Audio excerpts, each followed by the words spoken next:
Welcome to Monarchist Minute. I'm your host, William Stout, here with a full panel with Constantine, Vice Chancellor Clements Magnolia, Prussian Mad Lad, and Toby Cosner. We have a full panel tonight because we have some really good news. Yes, sir, ladies and gentlemen, the monarchist movement in America is moving up in the world. After an interview with the London Times featuring our very own Thomas Brightsworth and Clements Magnolia, we have been mentioned not only by Matt Walsh, but also... Crud, I forgot the other dude's name real quick. Dang it! Michael Knowles. We were also mentioned by Michael Knowles. Son of a gun! We should stipulate we weren't even actually really mentioned by Matt Walsh, though. Right, but he read the article. I know, I'm just... Dang it! I'm just so mad I forgot Michael Knowles' name. It's a shameful act. It's a shameful act.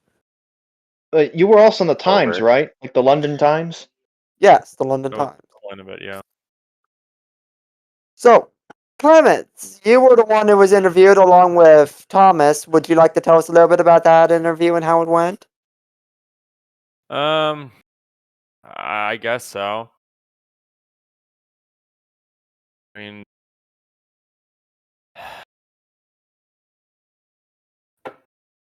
Well, what kind of questions did they ask? Or... I can't remember half of it, honestly. Oh. Of course. Do we have the article saved somewhere? We bound to.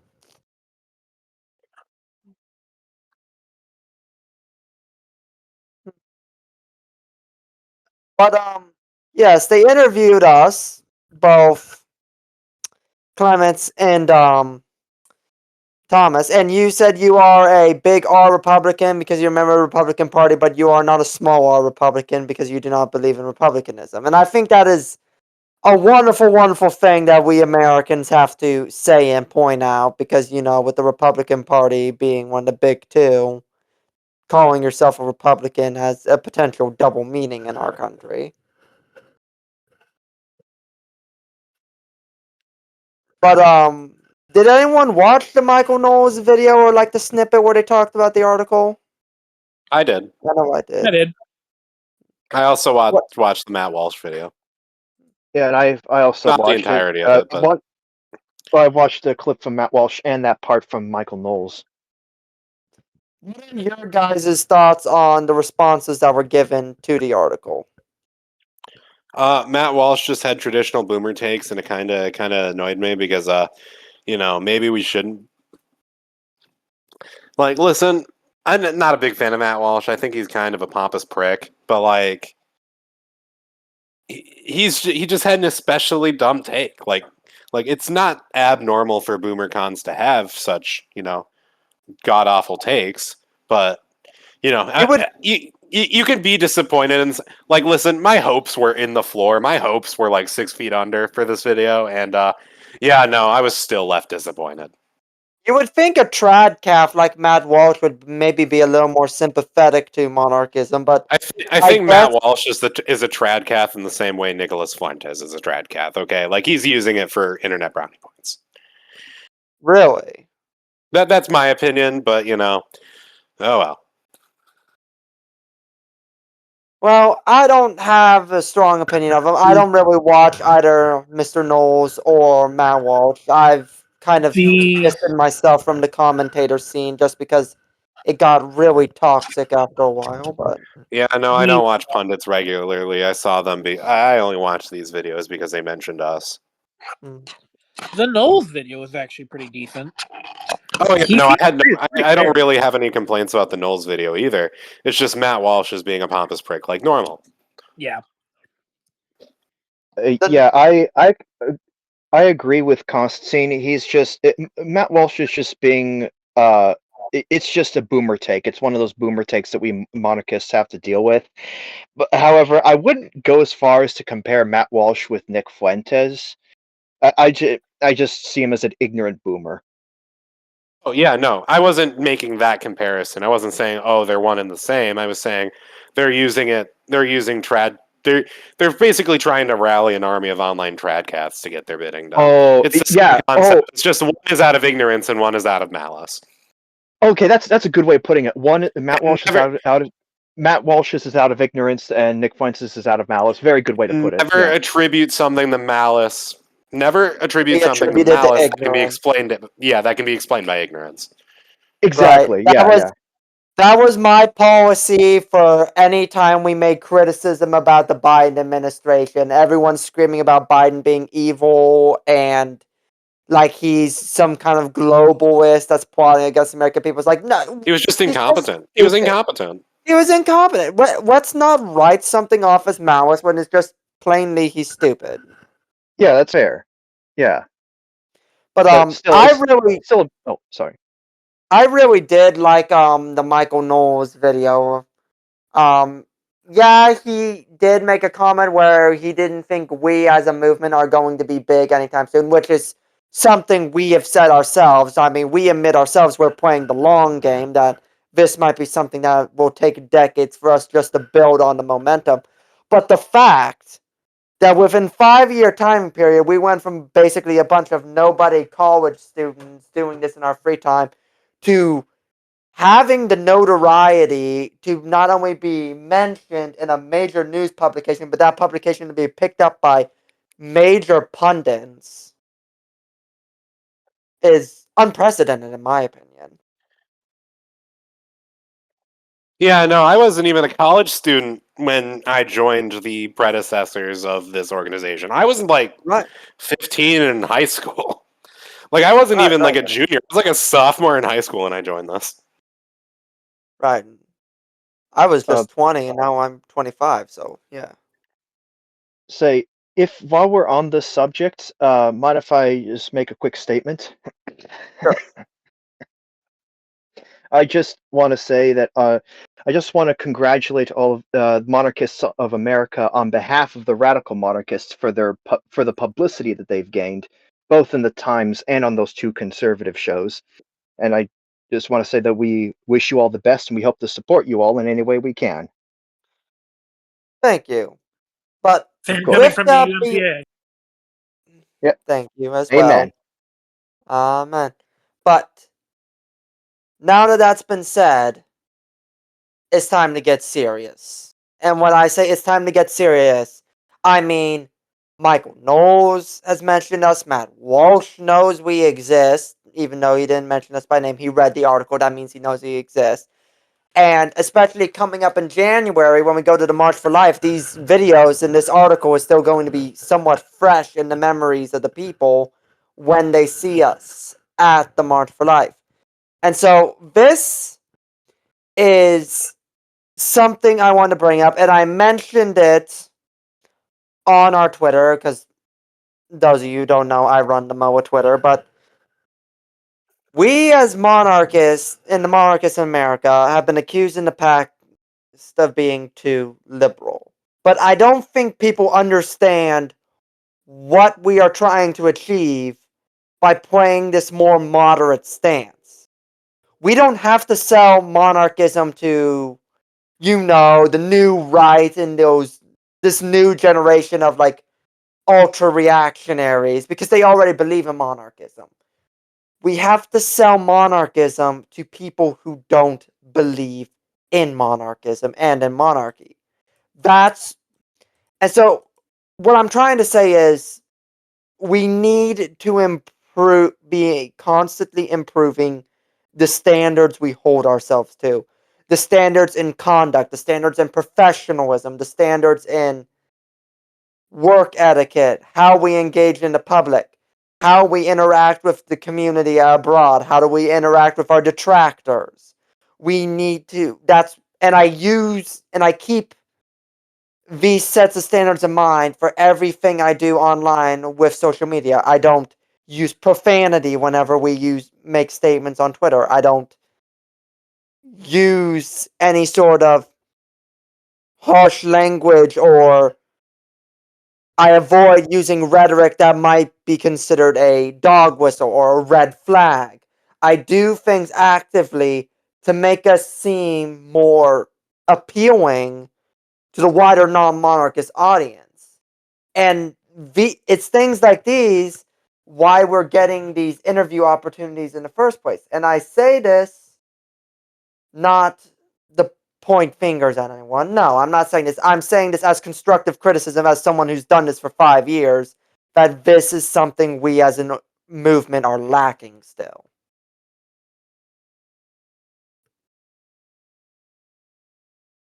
So, Fair. mind if I ask a question about your approach? Sure. So, is basically when it comes to reaching out to people, is your idea to keep one foot in the traditionalist reactionary camp while trying to get the other foot in the more moderate liberal camp? Are you trying to reach out to both demographics? My stance is we need to hold on to our Christian moralism, but we do not need to appeal to the more populist sentiment and say Christian nationalism or like we need to hold on to that traditionalist Christian moralism, but we don't need to basically appeal to, for lack of better terms, the gutters of the new right. The what's the word I'm looking for? The dreadheads. Yeah, like the Groypers. Yeah. What I guess what I'm trying to say is we need to have that traditionalist reactionary base, that meat to us, but we need to conduct ourselves in a level of professionalism and decorum that won't scare away the moderates. We need Yeah, traditionalists, not fascists.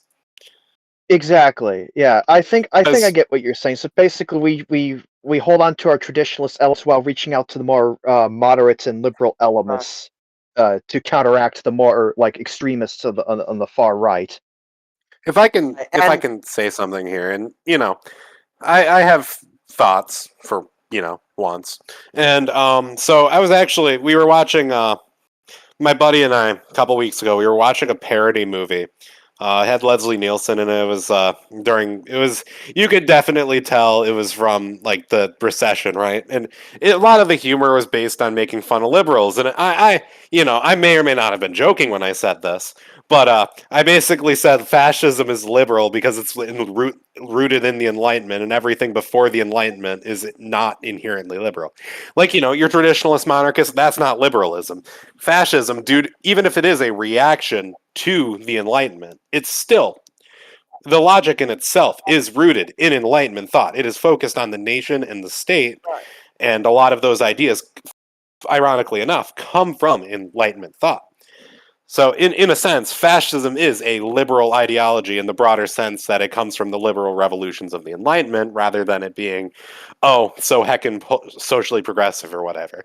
And, he doesn't know that I wasn't joking, but. I would say it's therefore, I guess you could say, a bourgeois ideology because it comes from those bourgeois revolutions, like In the French bourgeois, in the bourgeoisie is inherently liberal. Yes. Yeah, that's a good way to push putting for it. themselves being in power. They push the Right. bourgeoisie wants themselves in power, and that's Like not to say that's not necessarily a bad thing, but it's like how billionaires like fund a lot of these like how billionaires will often fund socialist or fascist quotation marks because if everything's fascist, nothing's fascist movements in the United say the States. Like, you see. socialist, as someone who's left-leaning economically, I would say the socialist is also in quotation marks because modern socialism is just liberalism that's co-opted the socialist revolutionary aesthetic in order to basically It's the same appease logic. a bunch Right of wingers call petty everything they bourgeois. don't like communist. Right wingers call Right. everything they don't like communist. Left wingers call everything they don't like fascist. If everything is fascist or Everything is communist, liberal, it though. means nothing. It means nothing, right? In So reality, everything's liberal capitalist nonsense. every single country on the planet is rooted in liberal thought, fundamentally, except for like Saudi Arabia and a lot of those Middle Eastern monarchies. I would agree. Yes. Mostly because they're Islamic extremists. Right. Even they're becoming more moderate because they're realizing that their countries are suffering as a result. Hang on a second.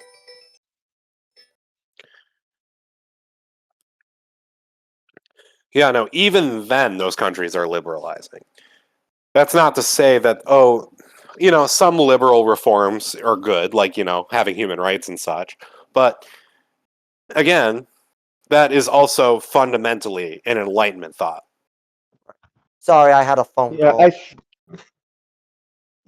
I think that, like, when it comes to liberalism, it has provided reforms that we do need, like freedom of speech, freedom of religion, like codifying those civil liberties. But the Oh, and philosophical I'm not at all saying foundations. that's a bad thing, and I don't want that to be No, misconstrued I as know. me saying those are Oh no, bad. I'm actually agreeing with you. I'm saying that I'm agreeing with you that we needed Okay. those reforms. Yeah, but the problem with liberalism is that it all those civil liberties rests upon assumptions that turn out to be false, like the myth of the state of nature or the myth of the social contract and so on. So You like give the those, people an And inch, they will take a mile. It's human nature. I They yeah, will try to think get as much as they can. I think the great mistake of liberalism was, as much as I love Adam Smith, when he came up with the idea of the invisible hand, his mistake was that he assumed that people would act good out of their own self-interest instead of assuming that people would act selfishly out of their own self-interest. No, And I people think, act on the well, individual. That is a yeah, fundamental well, thing of human nature. Communities do not function in a capitalist system as they should because everybody is focused on themselves. In right. order And for I a think society, that's an why, ideal society to function, you and I need think a that's strong why, sense of community. right, and I think that's why capitalism beat out its two cousins in fascism and communism, because fascism requires the sacrifice to the nation, to the state. And communism requires sacrifice to the collective. The only thing capitalism requires is you to pursue your own self-interest. Sacrifice to the machine rather than anything. You could see it yeah, in three ways. Fascism is your sacrifice to the state. Communism is your sacrifice to the collective, and capitalism is sacrificing yourself to the economics. Because you get people who are working 50, 60, 70, even 80-hour weeks just to feed their families when prices are constantly being raised, rents being raised. Like that is all in a sense a snowball effect of the capitalist machine. And I if you don't hate the mind, fact that being anti-capitalist is become synonymous with being not conservative because there's nothing inherently conservative about capitalism. Oh, I'm not a fuck. well, Oh no, I'm not a commie. I'm not a commie. No, I'm just saying we yeah, need to I be Yeah. taking care. So You can call me a socialist all you want. I say we need to take care of our people. That's the primary function of the nation is to take care of its people first. It's I know not the I'm just making shareholders. the It's statement not of foreign countries that we're sending $50 billion to. right, God, it however knows how long at this point. I don't pay attention to news and anymore. It's all I know I'm so just dire. saying I just hate the fact that to make a statement against all the problems in capitalism, you're immediately written off as some leftist commie or some progressive. There's no actual strong mainstream anti-capitalist push from the right anymore because the capitalism has so dominated the right, at least in America. That is, if you don't mind, Capitalism is I'd like to. thoroughly integrate. Oh, sorry. Go ahead. gentlemen, one at a Uh, time. yeah, I just want to bring my own observation of capitalism. This is sort of a critique of capitalism, and this is coming from a capitalist. I've I've been thinking about this recently, and I came to the conclusion that capitalism in its current state is, like, in a paradoxical sense, a social affector as well as a social affector. It's a social affector in the sense that it responds to pre-existing human desires. Uh, and the market is basic. The free market is like a transmitter of You cut out. yeah. Yeah, you also cut out identity. for me. Bec- oh, sorry. Where did I? Am I back? You were Yeah, you're explaining back. the difference between affector and affector. Go start Ye- back there. Oh, oh, sure. Because I was saying that capitalism is both a social affector and social affector, and it's a social affector, like with an E. because it responds to pre-existing human desires. The free market is a transmitter of information as to what the consumers want. Now, on the other hand, capitalism is also a social affector, affector with an A, because it also shapes human desires through its own feedback loops, especially today with advertising, social media algorithms, and consumer culture, and as well as AI, and that end up forming new appetites. So when these desires feed back into market signals, the market learns to amplify them. So capitalism, and this is especially true when social institutions like the family and the church are diminished, capitalism evolves into a self-training moral ecosystem to where, like, when the social institutions that are supposed to shape desires, to shape them like for the moral good, when they're diminished, capitalism kind of seeps its way into that sphere when it's not supposed to. So, I get what you're saying. I do. yeah, I'm yeah, but thank in. you. What I was trying to say earlier, um, you know, capitalism doesn't actually necessitate necessarily a focus on self, and it can still absolutely function perfectly well within a collective society, as it should. Now, what it would require of you is to focus on group interests, like what are you going to prioritize for your group.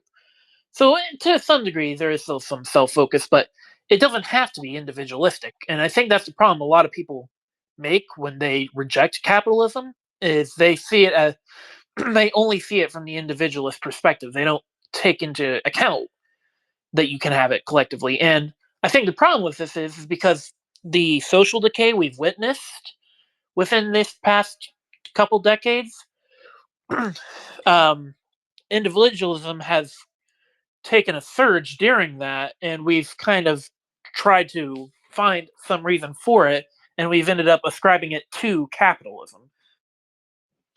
In reality, plenty of times in the past in our history, it's worked well for us. It's just you have to have a strong moral core for it to function well, and we haven't had a strong moral core recently with the decline of the church. It's not I capitalism's agree. fault.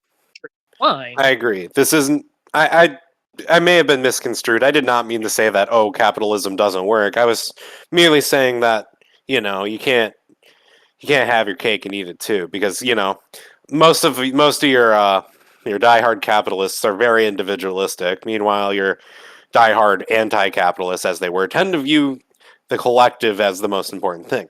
Why can't we just strike a balance between the two? You gotta give and take. That's how it works. You gotta, like, let's say you give something to the community. You gotta. It's the Marx said, "Oh, from each his ability, to each to his needs," or something to that effect. I don't remember the exact quote, but I'm pretty sure it was something like that.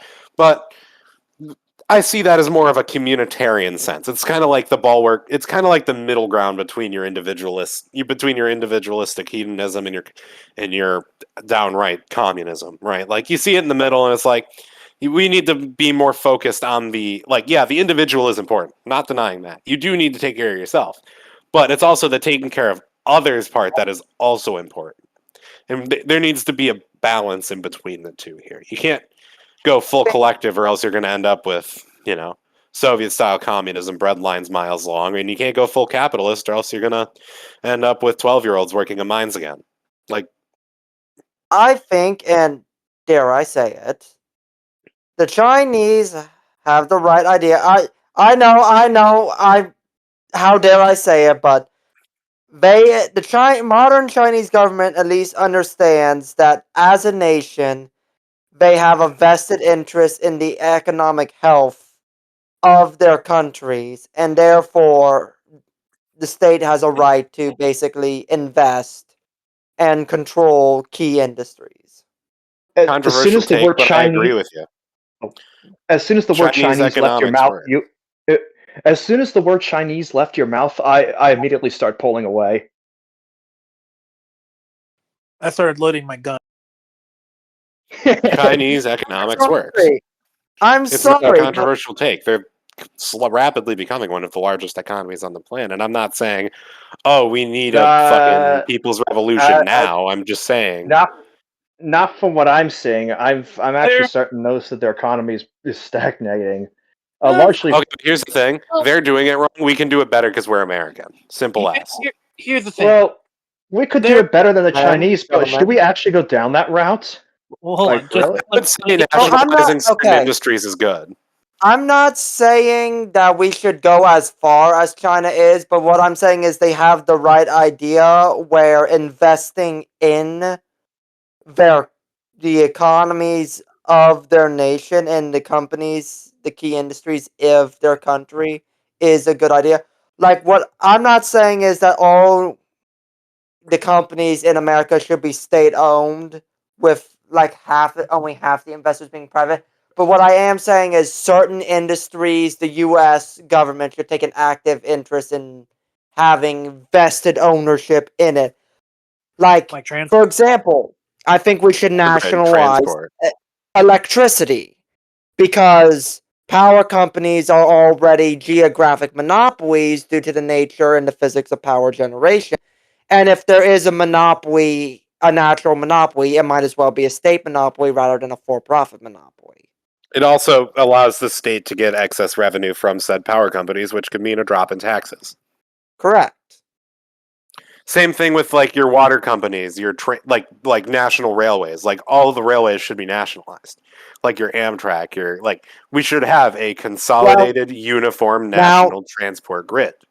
I It don't would make think the travel much more actual. efficiently. I don't think the actual rail companies should be nationalized, but I think the I'm saying the railroads railroads themselves. Yeah, the Yes. railroads Yes, themselves that's what I should said. be. If Like your the state Amtrak owns the lines should- highways, the state should also own the rails. That's me. Yeah, no, it's a logistical thing too. Like, oh, let's say hypothetically we have a Red Dawn 2012 style scenario where North Korea drops paratroop. Outlandish, I know, but we're gonna need to get as many troops to wherever as fast as possible. That's what the highways and that's what the highways are for, and that's what the railways should be for. It also means we would also easy travel for consumers. They were made for fast transport of troops. They were made logistically by the Eisenhower administration to do just that. Get troops anywhere we need them to be as fast as possible. And if the state owns them, theoretically, it would be easier to upgrade the infrastructure to more advanced and better quality because the state, unlike companies, doesn't have to worry about taking on a non-profitable loss to invest in upgrading that infrastructure. Yeah, no, it allows them to use higher quality materials that say contractors wouldn't use. I live in a state where our contractors suck at their jobs. Which is strange to think about because when I was up in Michigan vacationing with my family, I saw all the union signs and I thought it was rather lovely. Oh, we love the union. No, I'm a union man. We love the union. I'm saying that like the contractors, the state hires need to get their shit together. Oh. Okay. Yeah, no, I because didn't the know roads, those were different people or some of the not. roads suck. Some of the roads are awful up here. Like US 10's been under construction for God knows how long. The bridge is still out. After the flood, after the dam flooded 3 years ago, like it was either 3 or 4 years ago now, the bridge is still out. Like it's been years.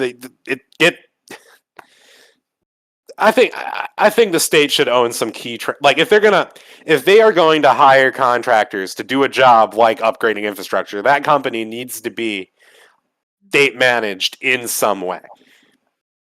I'm not saying it needs to be state owned. It just needs to be like I don't even care if they use prison labor at this point, as long as they pay them fairly. It gives the prisoners something to do. It gets them out of the yard, whatever.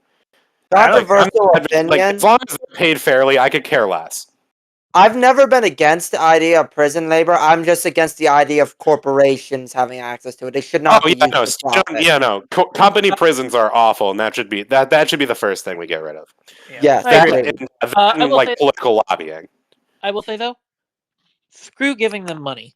Like seriously, screw giving the prison. Oh yeah, 100%. You're in prison for a reason. Your labor is community I'm not service. saying we give them money while they're in prison. I'm saying they come out with money. So that way they don't have to resort to crime to come back. So that way they don't have to go say rob a gun store for like $2, for a pack of six. Like they should be paid, but they should not have access to that money until they get out. If they're running a life sentence, that's a different story. Well, what I would say is instead we should have a parole system where they're guaranteed a job when they go on parole.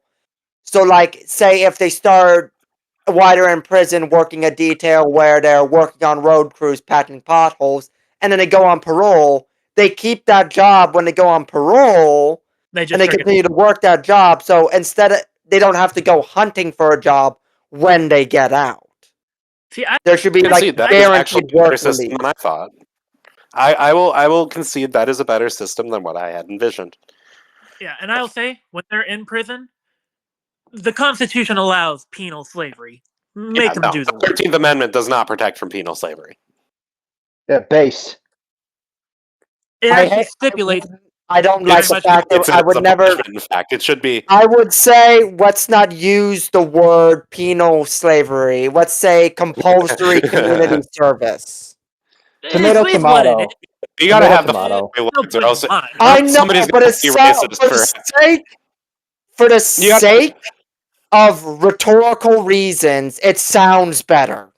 You got to use vulgar language because everybody knows that some lefty is going to call you racist because the majority of people of prisons just happen to be black. Like, yeah, no, like they're going to call you racist because of using the word slavery with black prisoners. It's just not gonna. That's not gonna be good. Well, like, yeah, we can't use that word in America for historical reasons. Yeah, no, you can't. Yeah, you can't just go around calling them penal slaves. Okay, like the crime statistics ain't lying, but at the same time, you cannot just call these people slaves. Like, is that for historical reasons? We cannot use that terminology. Yeah, no, we cannot call them penal slaves. For the compulsory labor, fine. For the lefty audience, the reason I'm so up in arms about it is because I knew a certain bastard who was into chain gangs, and he can rot in hell. I don't like him, and he was white. So he was white. Yeah, I love how you say like, oh, he's in the chain gangs, but you have to clarify he's white, like because like don't lie. You hear prison labor, you know what you think of. I'm not gonna elaborate any further than that. Wait, you know that guy person? Like the rhetoric complaining against it comes from. Wait, Toby, did you actually know that guy in person? Like, or did you hear of him? Are you thinking of a certain someone? Because I'm thinking of a person. Not Are you? Is there something that was in the news recently or something like that? Like how recent? So, this is a person. He was in prison for a while, got out, married my aunt, and then cheated on her. Oh, I didn't see anything in the news. No, I think also another thing is I think the state should punish adultery with prison time. As someone who is the product of a marriage where that was the primary reason that fell apart, I don't think there should be an actual legal consequence of it, other than in the divorce settlement. If it results in a divorce, the non-offending party gets preferential treatment. That's just it. Yeah, no, honestly, I think prison time might have been a little harsh. I think there's some old wounds showing there. But yeah, no, honestly, that's Sky. That's probably the morally correct. How about 30 days in jail? Hang on a second. 30 days in jail. 30 days in jail. No. No. No, record could actually ruin somebody's life. And we need two stable parents. You need two stable parents if you're going to be divorced. Okay, you need two stable. Okay, having 30 days in jail. Yeah, no. Okay, well, way too harsh. Preferential treatment, assuming the other parent isn't a complete and total scumbag, and that's why the one parent was cheating in the first place. Yeah, no. Assuming let's say the dad cheats on the mom. If the mom's a heroin addict, okay, obviously she doesn't get custody of the kids. Be real for a second. Like, Okay, there's no that's- in what world? Like, yeah, no, you cheated on your wife. That's bad. But in what world does a heroin addict get preferential treatment over a dad who's not a heroin addict but is also a No. bad person? Yeah, It's okay. like choosing I between cow get, crap and it's like choosing between cow crap and horse crap. At the end I of the day, get it's what you're still crap. saying. I get what you're saying. You know what? That's all. Everything that you guys said. Those are fair points. I agree with them. Anywho, we've really gone off the tangent. So As just usual. to wrap it, yeah, which it's fine. It's fine. We've had good discussion. It's going to be a good episode. But to bring it back to one of our original topics, but going forward, we as a collective monarchist movement need to hold ourselves to as high of standards as we can. We need to keep an eye out for extremism in our ranks. We need to keep an eye out for dangerous rhetoric in our ranks. And we need to keep an eye out on those less desirable parts of the new right from infecting our movement. We need to start formulating ourselves toward more the old guard, toward more people like Coulomb and more the traditionalist parts of the right.